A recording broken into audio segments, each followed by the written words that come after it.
In the beginning, God creates the heavens and the earth in 6 days. He makes Adam and Eve, who spend their days with God until they give in to temptation by eating from a forbidden tree. Sin enters the world, and things get so bad that God floods the earth and starts over with Noah and his family. Years later, God calls Abraham to follow him with the promise to make Abraham the father of a great nation. Abraham obeys, and God gives him a son, Isaac. Isaac's son Jacob has 12 sons. Joseph, Jacob's favorite, becomes second in command of Egypt. God uses him to save his entire family and Egypt from starvation. Hundreds of years later, the Israelites are slaves in Egypt. Moses is called to lead the Israelites out of slavery. Joshua takes over after Moses and leads the people into the promised land.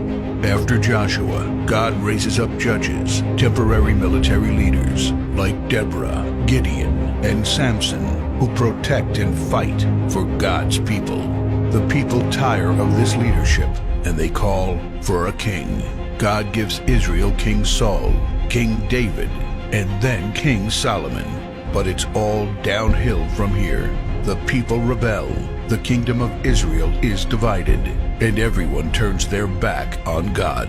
Prophets like Elijah, Isaiah, Micah, and Jeremiah warn that if people don't repent of their sins, there will be consequences. But the people ignore their warnings. The divided kingdoms are conquered, and God's people face captivity in foreign lands.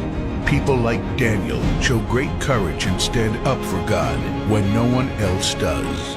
Some of the exiled people return to the promised land, but for 400 years, God is silent.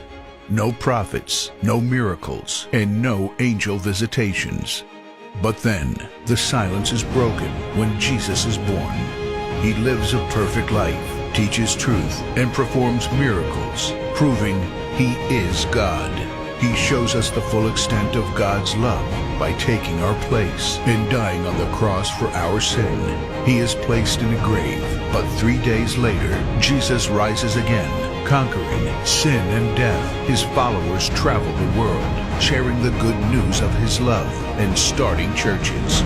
We now are part of this story, and we have the chance to change the world and share His love, because one day He will crack open the sky and He will return. It's the greatest story ever told.